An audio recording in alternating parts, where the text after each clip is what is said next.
murabona ko mfite igikumwe cyacitse hano ndetse nkuyemo na rinete urabona ayo maso yanjye ko ntabwo angana iri ngiri ririmo hano ntabwo ari ijisho navuga ngiyo inkovu hano muri kubona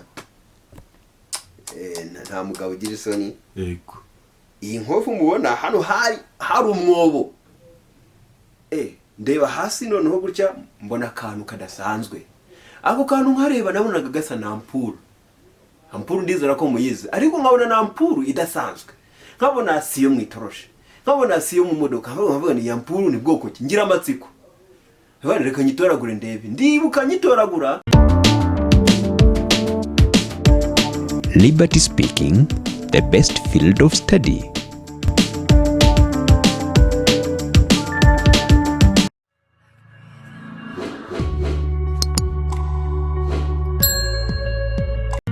Gusoje cyane udahema kurikira ibiganiro byacu bitandukanye tubagezaho turi gahunda yacu iracyakomeje ntabwo dushaka ko ubuzima bwo kwemera ubwo turashaka kubaho twiga ni kwa kundi rero dusanzwe tubazana abatungo batandukanye kugira ngo tugende tuganira ku nsanganyamatsiko zitandukanye z'ubuzima abantu baba baraciyemo butandukanye by'inzitane ariko nyuma bakaza kubukuramo amasomo y'Imana akomeye. Rero ni kuri Nyigisha TV uyu ni umuntu ufite inkuru wakwigiramo amasomo menshi y'ubuzima agiye atandukanye twabazaniye kugira ngo tuganire. Ushobora kuba ari ubwa mbere mubonye cyangwa atari ubwa mbere ariko kuri Nyigisha TV no ubwa mbere tugiye kumwakira nk'umutumirwa ndagira ngo rero musabe atangire yibwira abadukurikiye kugira bamenye ninde tugiye kuganira. Ndabasuje mwese mukurikiye Nyigisha TV nkabanejejwe no kuhaba kugira ngo mbagezeho ubuhamya bw'uko Imana yagiye ibana nanjye mu bihe bitandukanye. Nitwa Uwingabiye Jean de Dieu. Bamwe banyita teacher bitewe n'umwuga nkora. Hari n'abandi banyita John nk'abanyamahanga nanone bitewe n'undi mwuga wo gusemura nkora. Nkaba ndi umunyarwanda nubwo hari bamwe bajya banyitiranya ko nshobora kuba ndi mu kindi gihugu bitewe n'imivugire yanjye y'ikinyarwanda. Yes John, amakuru ni meza ndashima Imana Mr. Bukubiyemo. Turakwishimiye cyane kuri Nyigisha TV. Ese usanzwe yize? Murakoze cyane nsanzwe nyizi nanayimenye kera cyane ngira ngo igitangira kuko nari umwe mu bayikurikirana kuva aho yatangiriye. Hari icyo ugarutse ati bitewe n'umwuga nkora kwa and so on. What do you do exactly? A teacher by professional, a language teacher. Ndi umwarimu kubumva ikinyarwanda ariko no kumva icyongereza. I'm a teacher by profession. Ndigisha niga ubwarimu ndanigisha nkaba nigisha cyane cyane ururimi rw'icyongereza, igiswahili ndetse n'ikinyarwanda muri rusange. None tutarinjira gutyo wenda mu gice cy'ubuhamya bwawe kwigisha indimi ubikorera he? Hari abantu bakurikiye kino kiganiro ku inshuro muri introduction bashobora guhita bakunda service zawe bakakugana. Dutangire twamamaza. Kwigisha indimi mbikorera aho bishoboka hose ariko by'umwihariko mfite YouTube channel nigishirizaho izo ndimi z'ukwarenye icyongereza, igifaransa, igiswahili ndetse n'ikinyarwanda. I usually teach 4 languages on YouTube channel called Liberty Speaking TV, whereby many people are learning these languages. Nigishiza ndimi kuri iyo channel nafunguye mu gihe kitari cya kera cyane. So how often do you teach? I teach every day. I try to teach every day, but on YouTube channel I upload about 4 times a week. So can you tell the people the name of that channel? Well, as I said, this channel is named Liberty Speaking TV. If you go Google search, you can insert the words Liberty Speaking TV, then you will see the orange color in which the letters are Liberty Speaking TV. Yeah. So how long do your lessons take? So that people may learn, may know? It depends on the level of people. I usually teach on YouTube. I don't give too long lessons. I give 1 chapter in a few minutes, about 10 minutes or 20. It depends on what kind of lesson that I'm giving. But I usually teach one chapter and upload it. But I have other private teacher that I teach English, Kinyarwanda, and Swahili. I also use Zoom meeting to teach people. So it means you can be a movable teacher. Yes, of course. You can go everywhere to give your knowledge. Isn't it? I am free to go everywhere, even abroad, to teach languages. Oh, God has blessed your life. Thank you so much. Okay.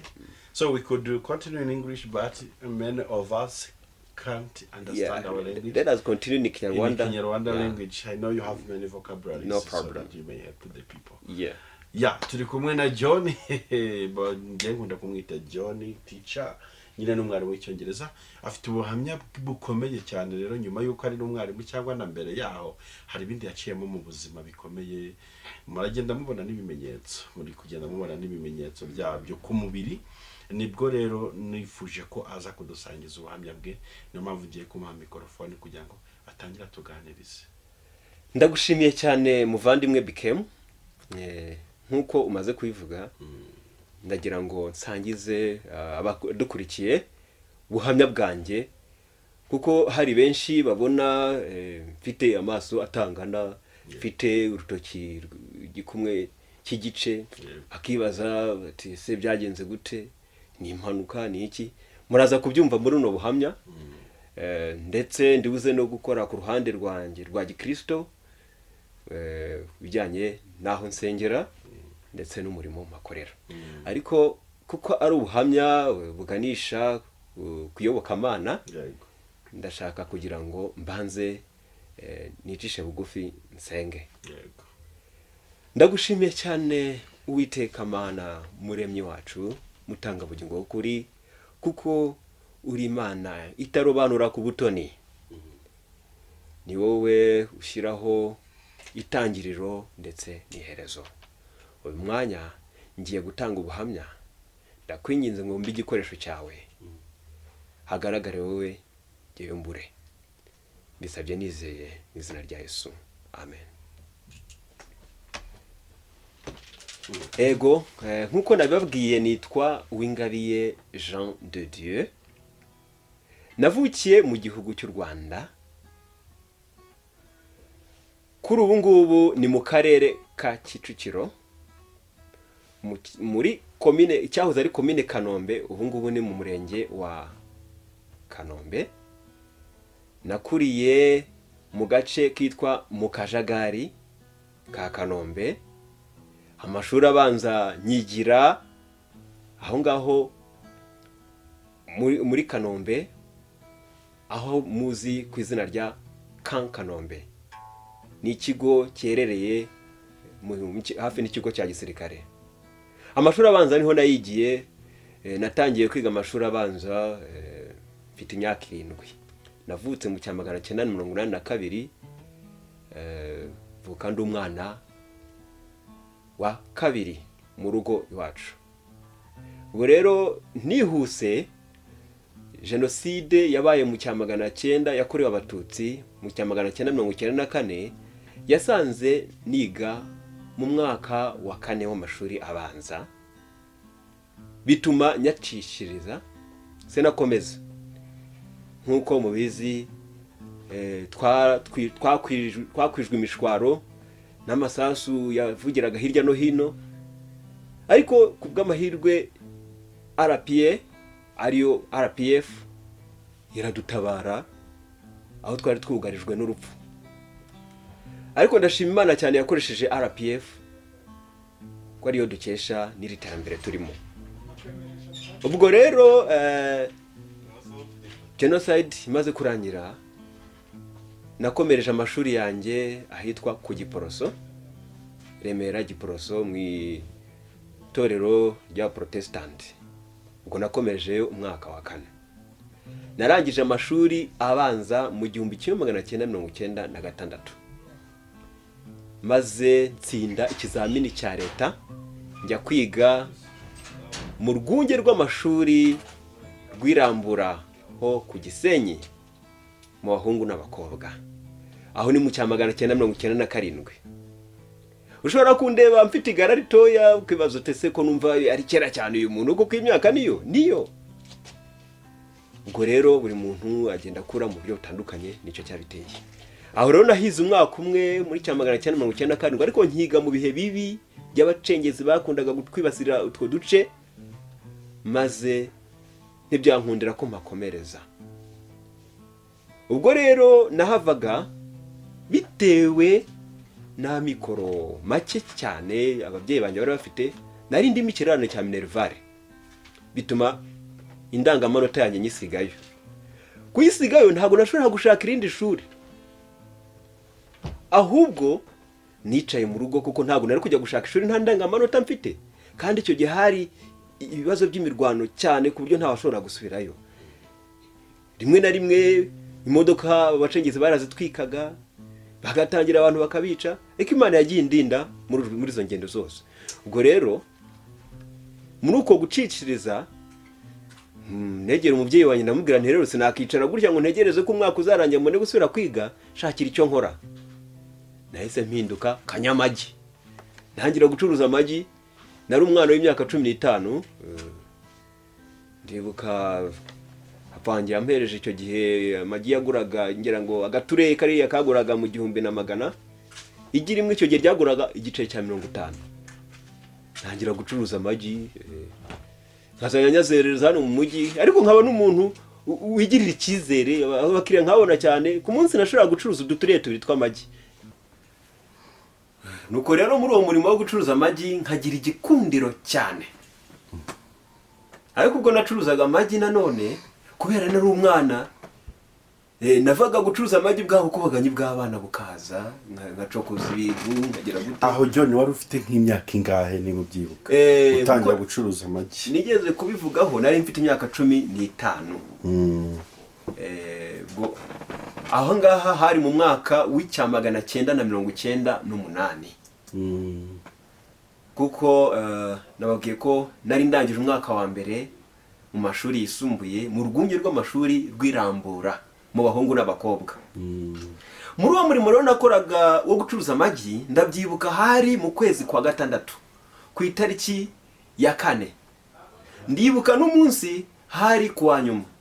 Ubwo ndavuga ku bantu b'Abadventiste, umunsi wa 6 w'icyumweru. Ubwo ku bandi ni vendredi. Icyo gihe yari amasaha ashyira umugoroba, abanyeshuri batashye bava ku ishuri. Nari nacuruje icyo gihe, ndibuka nari nacuruje uduture tubiri twose naturangije. Kuziko nari nashyizeho agature ka kabiri ngo nako nzagacuruze bukeye. Nari nagize umugisha utagira uko ngana, kandi ngira ngo mbibutse ko kaga kese nababwiye kari kamaze kugeramo amafaranga ahagije. Maze kuko amagi ahira iminota 15, nta saha nari mfite, nari narinze kugura isaha kugira ngo amafaranga nyacunge neza, kubera yuko aho twari dutuye hari iduka rifite isaha imanitsemo. Niho najyaga kurebera isaha. Iyo igihe nayaterekagaho naragendaga nkareba isaha, noneho nkabarirana nkongera nkasubira, nkabaririra nkongera nkasubirayo kugira ngo ndaye iminota ko yarangiye. Yego. Ubwo rero ayo magi yari ari kuziko, igihe cyarageze nsubira handi kuri rya duka. Igitangaza rero nabonye ngiki, ari naho ngiye kubabwira cyane ku rugendo rw'ukuntu nahuye n'impanuka n'ukuntu nagize ubusembwa muri kubona. Murabona ko mfite igikumwe cyacitse hano, ndetse nkuyemo na rinete. Urabona ayo maso yanjye ko ntabwo angana. Iri ngiri ririmo hano ntabwo ari ijisho navukanye. Iri ngiri ndaza kubabwira uburyo naribonye. Iri ni ryo jisho ryanjye ry'umwimerere, kandi ushobora kunyitegeza gutyo ukabona ko nsa n'ureba, ukavuga uti uriya muntu ashobora kuba ari umurari, ariko si umurari. Ni icyo kibazo cy'impanuka yabiteye. Nuko ngeze kuri iryo duka ngira ngo ndebe isaha, narebye isaha mu kurangiza, kuko aho kuri iryo duka ni iduka ryari riherereye hafi na korotire. Abazi ku kibuga ku Giporoso muri korodoro, yumanutse ugera ahantu hari korotire y'ikibuga cy'indege. Aho ngaho rero hari iduka riri mu isangano ry'ako gahanda gatoya kari aho ngaho, ureba ikibuga neza. iryo duka rero ryari ry'umuntu witwaga Emmanuel. Narebeye isaha maze kuyireba ndeba hasi noneho gutya mbona akantu kadasanzwe. Ako kantu nkareba nabonaga gasa na ampuru ndizera ko muyizi, ariko nkabona na ampuru idasanzwe. Nkabona siyo mwitoroshe, nkabona siyo mu modoka, nkabona ni ampuru ni bwoko ki, ngira amatsiko. Reka nyitoragure ndebe. Ndibuka nyitoragura nabonaga isa n'ifite fime mu kirahure. Noneho kubera ko hari kuzuba ritaragenda, ngira gutya kuri no jisho umuntu ryagiye. Ndeberamo gutya ngo ndebe imbere ko nahabona. Reka da nkabona ni fime.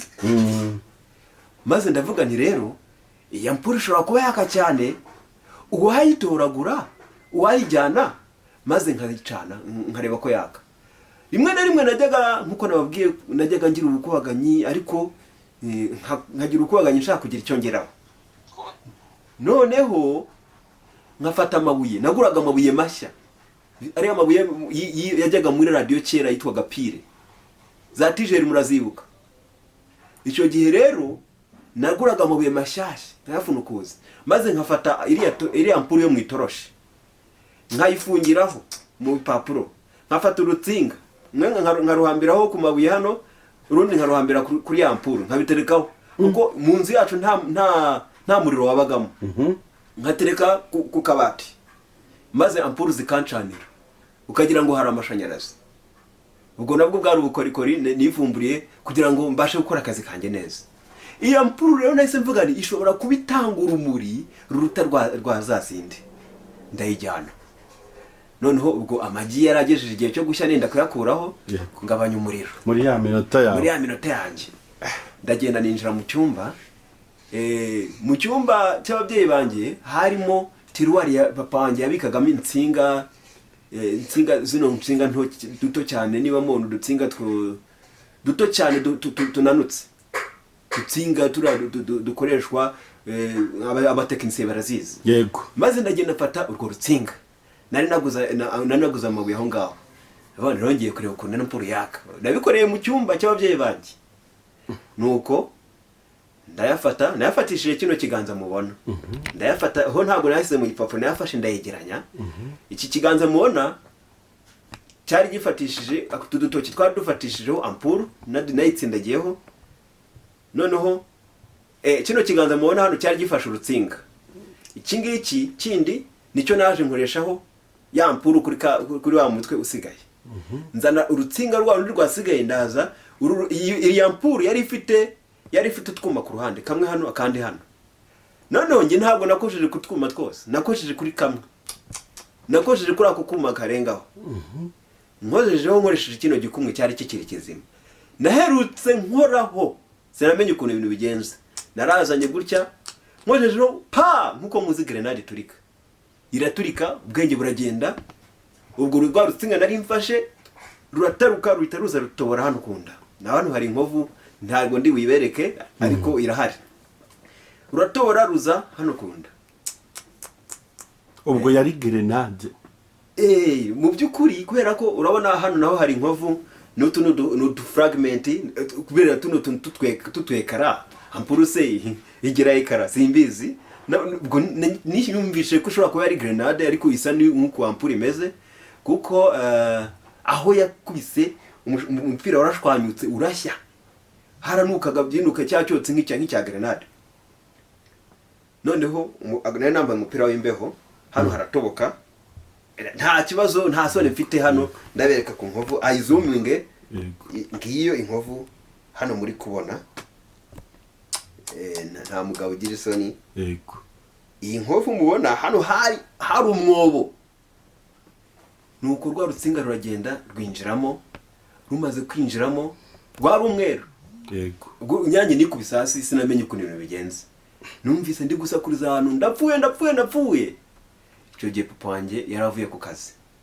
Ari hanze masaha ya nimugoroba nyine nk'umubyeyi uvuye ku kazi. N'abanyeshuri bari gutaha.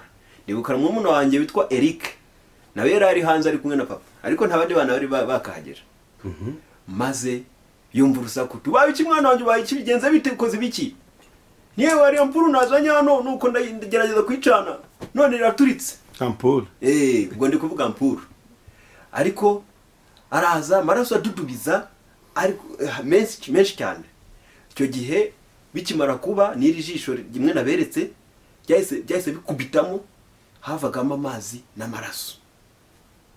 Ndabyibuka nkumva mfite ubushagarira bwinshi cyane, narababaraga birenze urugero.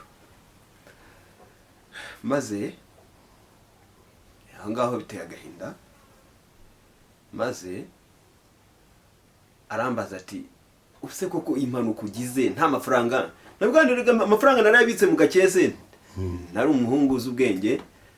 Tisi ufite mangahe? Ntabwo nyazi, ni menshi cyane, menshi ndagaterura nkumva kararemereye. Arambwira ati ndangiraho kare. Rero nari mfite igikapu narajyanye ku ishuri mu wa mbere segonderi, niho nakabikaga nkashyiraho ingufuri batazagira umwana ukubagana akajya yayatwara. Aha ngaha ndasetse kubera ukuntu numvaga binshimishije kuba narakoreraga amafaranga nkashyira mu ngo. Birasekeje.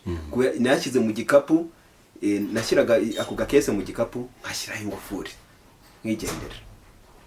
Rero ubwo papa wanjye yaragiye agakuramo arakamena, harimo amafaranga agira hari nko mu 10,000 birenga.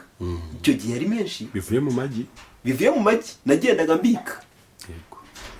Kuko byari muri uwo mwaka w'1998. Ubwo rero yahise anjyana ku kazi. Uko nguko nta no gukaraba nta niki. Icyo gihe naramusabye amazi, nimusaba amata arayanyima. Ubwo numvaga amaraso yanshizemo, numvaga inyota. Ngira ngo abantu baramubujije ngo wimuha amazi. Ahari iyaba yarampaye amazi nshobora kuba byararangiye. Anjyana ahahoze hitwa muri CHK. Mu bitaro byitwa CHK, bitaro bya Kigwari bikuru byitwa CHK. Yego. Niho najyana. Urambwira uribuze kumbaza, ushobora kuba wambaza uti se wajyanwe gute? Baraguhetse. Nagiye munze n'amaguru yanjye, amaraso avirirana, numva serera riyo. Wari urugendo rutari rugufi. Guturuka aho ngaho twari dutuye kuri koridoro ahantu hafi kuri korotire, ujya kuri gare aho yari iri Remera. Twategeraga hari ahantu niba mujya mubona station yiri ku Giporoso, ndumva ariho imodoka zari ziri. Hari umuhanda uri munsi niho imodoka zahagararaga. Rero twaragiye dutega bisi twegerane, ngenda nicanye n'abagenzi mvirirana amaraso yose, kuko twari dufite ikibazo cy'uko amafaranga ashobora kuba make yo gutegesha amataxi voiture n'ibiki. Baranjyana, papa aranjyana, duhura n'abanyeshuri bataha, duhura n'abaki. Bati umwana yabaye iki? Bakabona rwa rutsinga ruri kurereta, kuko nawe ntiyari yabimenye ko urutsinga rwafashe mu nda. Bakagira ngo namara yavuyemo, kuko hari amaraso menshi cyane yuzuye hano ku mupira wanjye. Biteye agahinda. Maze aranjyana angejejeyo, bati umwana yabaye iki? Yacokoje ibintu biramuturikana, cyangwa ni igisasu, kuko icyo gihe za mine zari zaranyanyagiye ahantu hose, abana bigende baturikana. Ariko sinanjye ako kantu kari gaturikanye njyenyine. Nageze mu bitaro barambwira bati hari nundi katurikanye kameze gatyo. Rero ubwo nahageraga bahise banshyira mu bitaro muri urgence, kuko nari natakaje amaraso menshi, atankiramo serumu ariko ngifite mu bwenge. Nta mwanya waciyeho ako kanya tubona polisi irahasesekaye. Nta mwanya wari umaze gucaho ubwo polisi yahasesekaraga, numva irimo irabaza muze ni wowe uzanye umwana wakinishije mine, wakinishije grenade? Muze wanjye ararahira ati reka ntabwo ari grenade, mumwibarize namwe ibyo yakinishije ntabwo ari wari utunze grenade. Kuko mbere yuko baza bari bageze mu rugo babaza abana, ese hari umuntu w'umusirikare ugenda hano? Icyo gihe twari dufite mubyara wanjye yari mu nkotanyi, maze akazajya aza kudusura yambaye n'uniform. Maze karumuna kanjye gato kanya kugendera karamaze gusinzira, niko kababwiye kati dufite mubyara wacu w'umusirikare. Bita bakeka yuko ari ushobora kuba yari yataye, ariko nyamara ntabwo ariko byari bimeze, kuko icyo gihe ntoragura yampuru hari abari barabibonye. Maze kubera yuko iperereza ni ngombwa, leta igomba gukora iperereza kugira ngo imenye ibintu byaturutse, umubyeyi wanjye baramujyana, nsigara aho ngaho njyenyine. Baramujyana, ubwo yarafunzwe azira yuko ngo hari yarabitse igisasu mu cyumba, kuko nabikoreye mu cyumba cye, kandi hari hangiritse aho nabikoreye. ubwo rero nagumye mu bitaro njyenyine nihuse aho mu bitaro ubwo bahise bankorera ibindi ntabashije gukurikirana ijisho ryari ryamenetse bararidoda barerekeramo n'urutoki kino gikumwe nacyo barakidoda ariko kuko cyangiritse cyane barakata neza igihu gisigaye bakidoderaho kugira ngo hazakire nshuti bavandimwe narababaraga biteye ubwoba naratakaga biteye ubwoba urutoki ruraryana ijisho riraryana umutwe urandyaga biteye ubwoba muri make sinabikubwira ngo ubyumve reba ububabare bw'ahantu hatatu numvaga hano ku mutwe hano ku rutoki no ku nda numvaga ndi kwisabira gupfa ariko Imana yari imfiteho umugambi aho rero mu bitaro nagiye mu bitaro kubera ko ijisho ariryo ryari rifite ikibazo cyane ryari ririmo abandi bantu bafite ibibazo by'amaso icyo gihe bitewe n'abacengezi bagendaga batera uduce tumwe na tumwe nahuriye n'abandi basirikare barwariye maze mba mu bitaro ariko mu gihe nari mu bitaro bajyaga bankorera operasiyo bakaza kubaga bakagira gute urabizi iyo umuntu avuye ku iseta hari igihe avugishwa bakavuga amagambo menshi njye navugaga icyongereza nkavuga igiswahili nakundaga igiswahili cyane ndibuze no kubivugaho ukuntu nakunze indimi nkajya kuziga niho havuye gukunda indimi nakundaga indimi cyane cyane icyo gihe rero ubwo nari ndi koroherwa natekereje uburyo nzasubira kwiga biranyobera wibuke ko nababwiye ko naraviriyemo mu wa mbere nkuko rero nakundaga kwiga ntekereza uburyo nzandika nkambona urutoki rwaravuyeho ntekereza uko nzaba ndi gusoma neza mbega ibibazo bimbana byinshi ariko abo twari turwaranye baravuga ati nubwo wacitse igikumwe nakundi kuboko ni kuzima kwakora fara ubuse kuko nzashobora kwandikisha imoso mushobora gutangara kuko ntabwo nandikisha imoso nandikisha indyo ntabwo nkoresha kano gatoki ibi ngibi uburyo nandika mfata ikaramu nkayishyira hagati y'izi ntoki nkayishyira hano hagati ikaba iryamye gutya nkandika gutya bisanzwe ubwo rero ibi nabyigishijwe n'umusirikare umwe wari uharwariye arambwira ati rero uzajya ukoresha buno buryo nibwo nafashe nabanje kwandika gutya kubera ko hari hakiri igisebe biranga nabyitoreje mu bitaro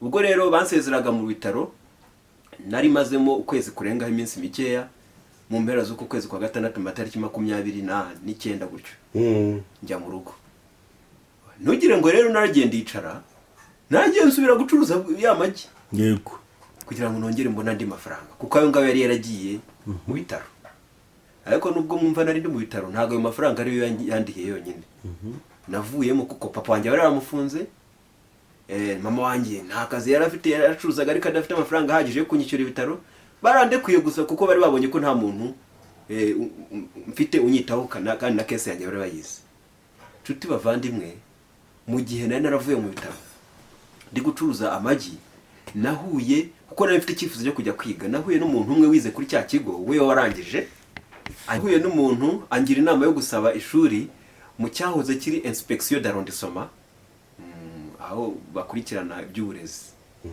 nanditse baruwa mbasobanurira ko nize mu rwunge rw'amashuri rw'irambura birote nari mfite bitewe nuko ntari narishyuye minervare ariko baranyohereza bati iyo birote igomba kuboneka papa wanjye yabingiriyemo ajya kuyizana nubwo hari hakiri imirwano ariko Imana yaramurinze arayizana subira kwiga banyohereje kwiga aho bita muri apaji musha hitwaga apaji musha gikoro muri gikoro yahoze ari komine gikoro ubu yitwa Muhazi niho nize rero guhera mu wa kabiri bahise banyimura mu wa kabiri w'amashuri yisumbuye niga mfite ijisho rimwe icyo gihe ryarimo n'inkovu ntago ryari rimeze gutya banyita akajisho nkabyanga banyita akajisho kagijisho maze kubera yuko nari mfite impano ndiga ndatsinda uwa kabiri ndarangiza nari mfite n'amanota meza nta kibazo ariko ngeze mu wa gatatu ryajisho rirangaruka ntabwo nigeze nkora tronko ngo nyitsinde yarananiye kubera umutwe byarangarutse umva nize bingoye kuva icyo gihe nyuma ya tronkome kuko muri tronkome bisaba kwiga cyane yego naritoje ndiga cyane kubera amasomo yari menshi umutwe urandya biranga ikizamini ntabwo nagitsinze byaje kuziramo no kumera nk'umusazi hari igihe nigeze gusara kubera umutwe nshaka kwiyahura noneho nkagira n'undi mukobwa nakundaga aho ari ankurikiye arahita abyibuka aho ngaho imusha yitwaga Fortune ubu ashobora kuba ari umubyeyi nanjye ndi umupapa ndubatse mfite abana b'abahungu babiri w'imyaka 8 n'imyaka 3 aho ngaho rero kubera nakundaga uwo mukobwa naramufuhiraga cyane kandi na nkiri mutoya ndumva ubwo nari mu wa gatatu nafite imyaka 18 nashatse kwiyahura ubwo namubonanaga n'undi musore ndabyibuka icyo gihe ubwo nashaka kwiyahura nawe mubwiye ndashaka kumenya niba waranyanze mbimenye yego sigaye akundana n'uwitwaga Alexandre ariko yanze kunyumva aravuga ati Alexandre afite amafaranga ibyo ngibyo bitabintera umujinya ndavuga iri joro ndaraniyahuye ejo nibambariza mu kibuga bakambura uzamenye ko nagiye muri muhazi ariho bazaza kundebera yahise ajya kubibwira ubuyobozi bw'ikigo bashyiraho intasi zo kuntangatanga ngo ntazajya kwiyahura noneho hari ishyamba rimwe ryabagamo ingwe naravuga niryo nzanyuramo nerekeza mu muhazi yabaga hepfo hakurya y'ikigo niryo nzacamo noneho ninyibona nyiyenzeho kugira ngo inyice ariko ntabwo ibyo byabaye ubwo n'ubusazi bwose bwaturukaga kuki kuri cya kibazo mfite cy'ijisho ariko uwo munsi bitewe nuko nasaga nk'umusazi bahise banyura njya mu rugo sinigeze nkora iyo tronkome ntabwo nayikoze ariko naragiye mama wanjye kuko yari umunyamasengesho aransengera cyane ndakira nsubira kwiga mu wundi mwaka wakurikiye maze niga tronkome ndatsinda nigeze kubabwira ko nakundaga indimi narazitsinze banyohereza kwiga mu rwunge rw'amashuri rw'Ishyogwe aho ni mu ntara y'Amajyepfo mu karere ka Muhanga ubwo nageraga mu ishami ry'indimi narazumvaga neza cyane cyane nkita ku bintu byo kuvuga abo natangaho umugabo nabo twiganaga ko mu gihe cy'icyo bita expose nabaga ndi imbere mu bantu bakunda kuvuga yego uwa kane ndawiga ndawurangiza n'amanota meza mu mwaka wa 5 ubwo ndi mu ishami ry'indimi n'ubuvanganzo ngeze mu wa 6 ikibazo cy'ijisho kiragaruka nakoze ikizamini cya leta nabi cyane kuko umutwe warandyaga na rinete bari barampaye zo kwifashisha zari zaramenetse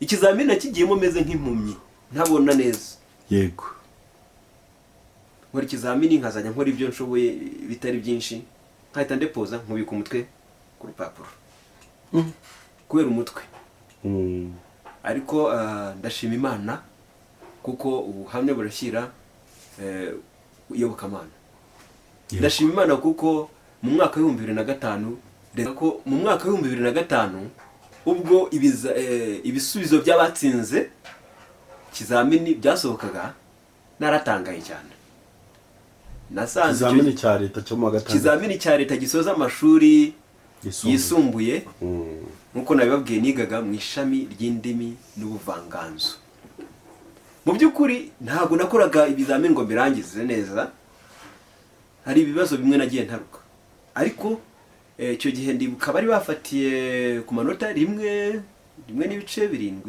gutyo make cyane ariko naratangaye kuko nasanze naragize 2 n'ibice 9 umuntu wa mbere ku kigo cyacu yaragize amanota 6 mu by'ukuri nari mu bantu bizeho kuzagira amanota ari imbere ariko imbogamizi yabaye yo ngiyo kubera yuko ntanyuzwa n'amanota yanjye nanashatse subira ku kigo nigagaho ngo nsaba umwanya nsanga nta myanya ihari rero mbere nigeze kubabwira ko nari umuntu ushaka ukunda kwikorera mwigeze kumva ko kuva nkiri umwana nacururizaga amagi ahangaha nahise ntekereza ikintu nakora kikazangeza kuri minervare inyishyurira muri prive cyangwa se mu mashuri yigenga nahise mu mwaka w'ibihumbi 2006 naje kubona ikiraka cyo kwigisha igifaransa umunyakenya wari utuye Nyarutarama, kubera ko umugabo we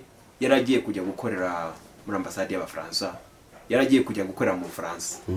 Aho ngaho niho nanamenyekaniye ko mvuga icyongereza neza, ampa n'abana be nkazajya mbigisha. Bigaga Green Hills, igihe cyarageze bashaka no kunteretera muri Green Hills, ariko diplome yanjye kubera amanota ntibyakunda. Nshuti bavandimwe rero, Imana ifite inzira nyinshi ibasha gukirizamo abana bayo. Nanjye ndabihamya ko ndi umwana wayo, kandi irankunda cyane. Mfite ibimenyetso bibigaragaza ko inkunda cyane. Icya mbere nuko yandokoye nari ngiye gupfa nkiri umwana.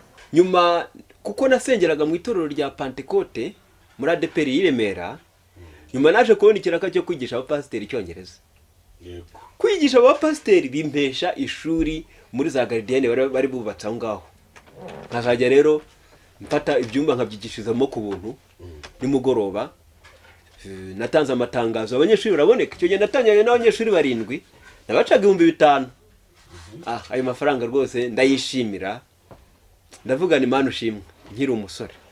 Ariko uko abantu barushaho kugenda biyongera, ni nako narushagaho kwamamara.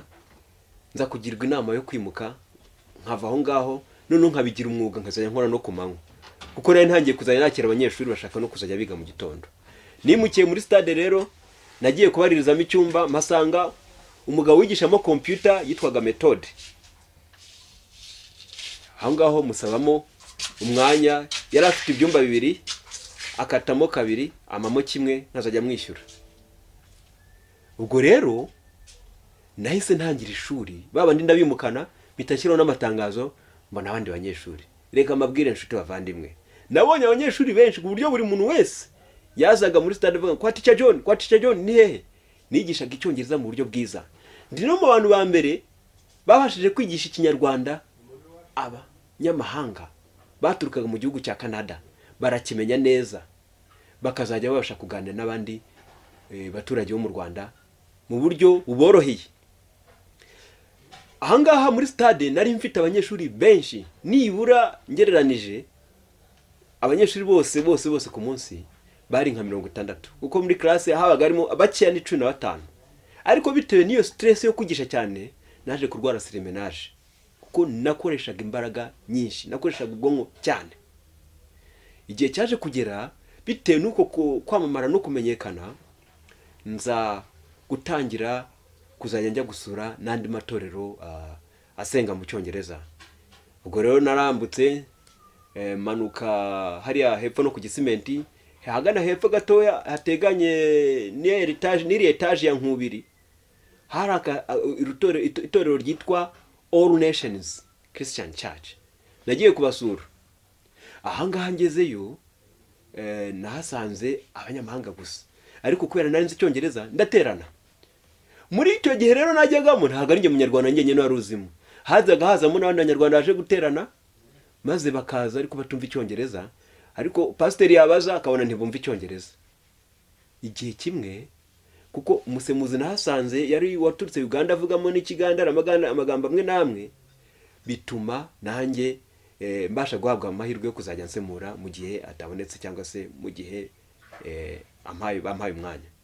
Ahangaha ubwo nahajyaga nari mfite no gukunda umuziki, kuko muri ya stade nigishizagamo harimo n'ishuri ry'umuziki, baza kumpamo ikiraka cyo kuzamigishiriza urubyiruko icyongereza, nanjye bakanyigisha umuziki. Kubera ko nari maze kumenya gucuranga, natangiye naho kuzajya mpacurangira. Ibyo byose rero ni impano Imana yamaye. Ubu ngubu nshobora gucuranga. Kuva aho naviriye muri iryo shuri ryo muri stade mu Mahoro, aho ngaho rero kuhamenyanira n'abanyamahanga byatumye ntanga y'ubuhamya.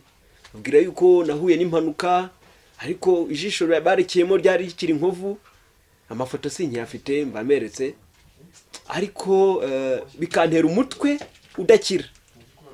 Noneho mu gihe cyo gutanga ibyifuzo, nza gutanga icyifuzo cy'uko mfite umutwe udakira kandi uterwa n'ijisho ririmo hano. nabuze ubushobozi bwo kuryivuza. Umugore w'umupasiteri witwaga Francis Frimpong yitwaga Nana, uwo mugore madamu wa pasiteri nyiri iryo torero, nyuma y'amateraniro arambwira ati ese ushobora kwivuza kujya kwa muganga bakaba babivura bigakira? Ndamubwira ni birashoboka, ariko harahenda. Ubwo icyo gihe namubwiye ko najya kwivuriza mu bitaro byitiriwe umwami Faisal. Aho ngaho niho nagiye kwivuriza, bambwira ko bishobora guhagarara 60,000. Musanga aho yakoreraga ahahoze hitwa mama pasiteri yemera kunyishyura ayo mafaranga 60,000. 60,000 rero icyo gihe naramuhamagaye ambwira kujya kuyafata aho yakoreraga ahahoze hari urukiko rwitwa TPR, Supreme Court, n'urukiko mpuzamahanga, n'urukiko mpuzamahanga rwa hano rwitaga TPR, ICTR, International Court. Aho ngaho rero naragiye ninjiramo arayampereza. Bukeye kwa gatatu nagiye kuri Faisal. Kuri Faisal ubwo nageraga basanze ijisho ryanjye rero bari bararekeyeho inkovu, byarangiritse, byaraboze. Ari byo byanteraga umutwe ku buryo nashobora kuba nazana kanseri. Dr. John niwe wamvuye, yambwiye yuko igisubizo nta kindi ari ukurikuramo. Ariko ndamubaza none se nimurikwemo nta rindi mwashyiramo? Arambwira ati hariyo bita artificiel niyo bazashyiramo nyuma yo kugira. Byose nambwira nazabikore, fagitire azayiduhe. Aho rero mu bitaro bya King Faisal cyangwa se byitiriwe umwami Faisal nahamaze nk'ukwezi, hafi kwezi. Icyo gihe nari mu bitaro barikuyemo iryarindi ryari ririmo, maze barabanza baramvura ndakira. Ubwo rero igihe cyo gusezera cyari kigeze, naratashye bampa imiti nakomeje kunywa, maze hagumamo hapfutse. Igihe kiragera nsubirayo bampa artificiel ari iyi ngiyi muri kubona, iyi irimo hano. Iyi rero iri portable ushobora kwifixamo, ariko nkeneye kuzayisimbuza indi.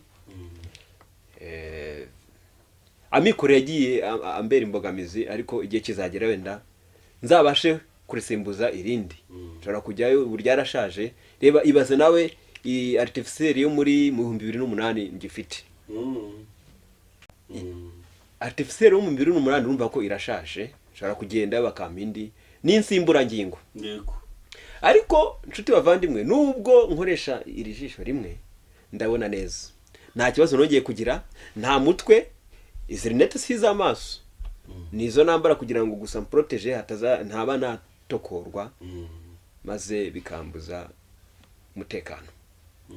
Ubwo rero namaraga kubona ko nkize, naje kugira igitekerezo cyo gukomeza kwiga, ariko kubera nta mikoro nari mfite, diplome yanjye nari nyifite, nkomeza kubika udufaranga, ariko nanone udufaranga bitewe nuko ababyeyi banjye bari abakene, nkayajyana mu rugo sinabasha kwiga.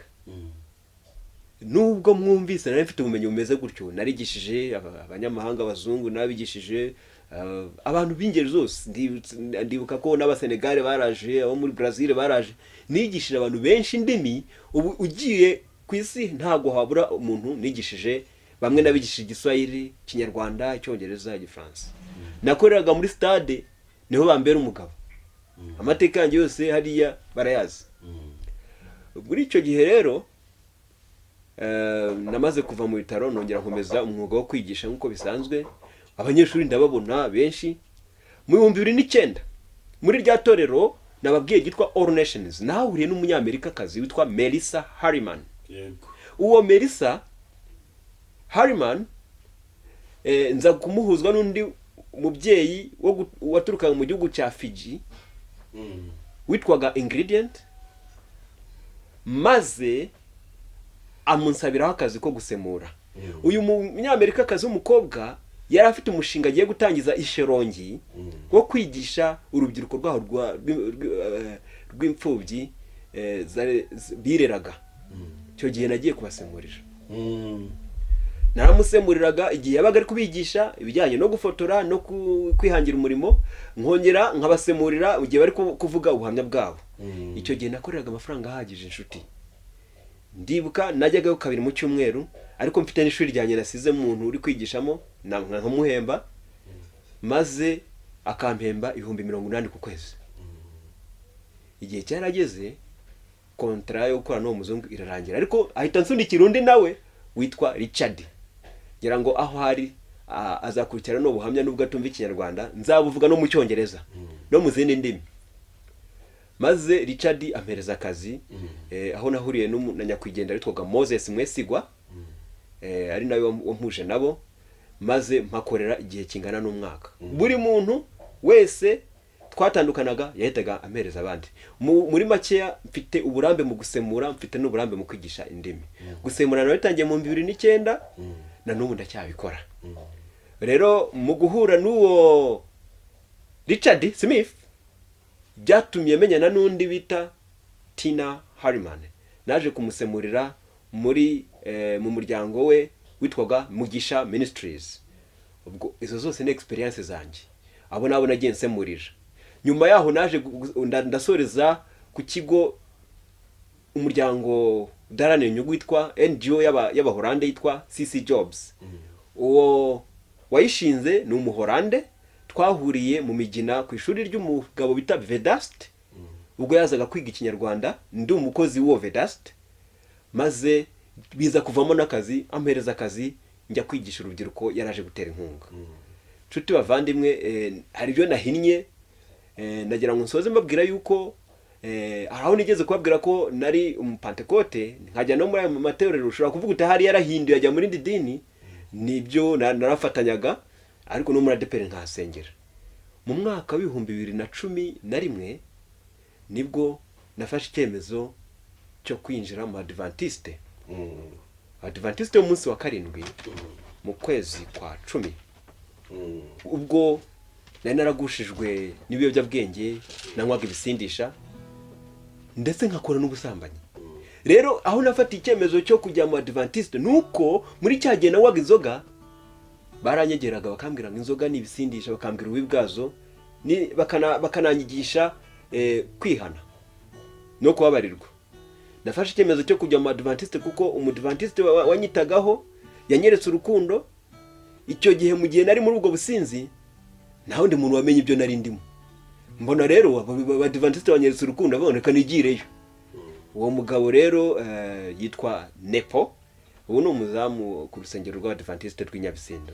Imana imuha umugisha. Yari yarambwirije, maze nemera ubutumwa. Rero kugira ngo mfate icyemezo cyo kujya mu Adventiste, byaturutse nanone ku kiganiro nakurikiranaga kuri Radio Ijwi ry'Ibyiringiro cyitwa Roho Nzima mu Mubiri Muzima, cyatanzwe na Dr. Mariko. Ubwo nacyumvaga umunsi nasinze, cyankoze ku mutima, mfata icyemezo ndavuga ngiye guhiga uwo mudokiteri, noneho ngiye nisomera bino bitabo. Nkuko nababwiye ko nizi ndimi nakundaga gusoma. Mu gihe najyaga guhiga kuri urwo rusengero rw'Abadventiste ruri Remera Nyabisindu, ndi kugira ngo bandangire aho uwo mugabo Mariko ari, bambwiye ko nabo ibyo bitabo bifite. Numva igisubizo kirabonetse. Nguko uko nabaye Adventiste mu itorero rya Adventiste umunsi wa 7 mu itorero rya Nyabisindu, nkaba narakoresheje za mpano zanjye. Ubu nkaba ndi n'umuyobozi w'indirimbo muri iryo torero. Ubuhamya bwanjye mu ncamake nubwo ngubwo. Kuri uyu munsi akazi mfite ni ukwigisha abantu izo ndimi mbikishije kuri YouTube channel. Nta kigo ngikorera runaka. Ndahangaha ari no channel intunzi. Ndabashimiye rero mwese mwankurikiranye, kandi nshimira umuvandimwe Imana Bukubiyemo, mwakoze cyane kuntumira kuri channel yanyu, kandi ndizera ko nabankurikiye no kuri channel yanjye murabasha kunshyigikira kugira ngo nanjye nzamuke. Kuri ubu ngubu nubwo ntari mu kazi, kandi ndi kwiga, naje kubona umuterankunga biturutse kuri no YouTube channel, areba filimi zanjye arazishimira, maze ndamubwira nti rero nizimanite gusa, nyene umuterankunga kuyoniga kaminuza, yemeye kundihira. Uyu nguyu ni umuvandimwe Debora, Imana imuhe umugisha.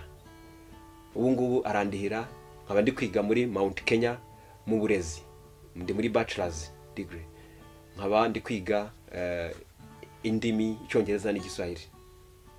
Mwakoze cyane, ubuhamya bwanjye naho mbusoreje. Yes, John, urakoze cyane. Imana kandi iguha umugisha, ikomeze no kwagura impano ashyize muri wowe. Reka dusoreze gato ku ndirimbo waba ukunda, wavuze ko uri umuririmbyi ubu ngubu, indirimbo muri kantiki. Indirimbo abantu benshi bakunze kumva igihe mfasha ivuga ngo ayi rutare rw'Imana. Reka nguhungireho.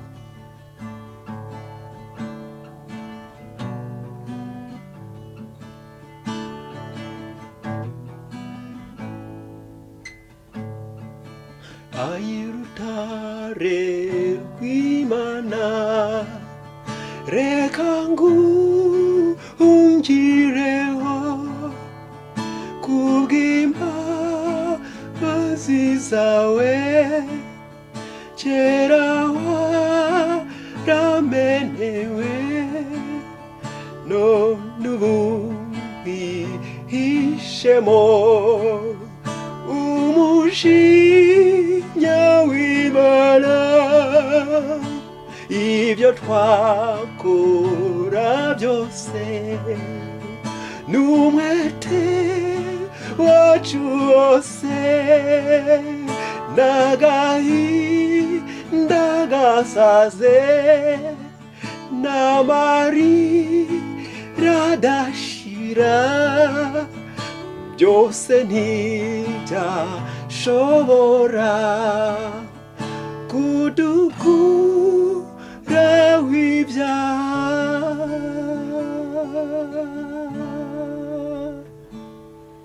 Yes, murakoze cyane. Ibiganiro byacu birakomeza. Ushaka kubona ibyigisho byinshi bitandukanye bya John, aho atanga amasomo y'Icyongereza, Igiswahili n'Ikinyarwanda nyine n'ibindi nkuko yagiye abivuga, wasura iyo channel ubona munsi iyo video Liberty Speaking. Ushobora gukurikira ibikorwa byinshi bitandukanye.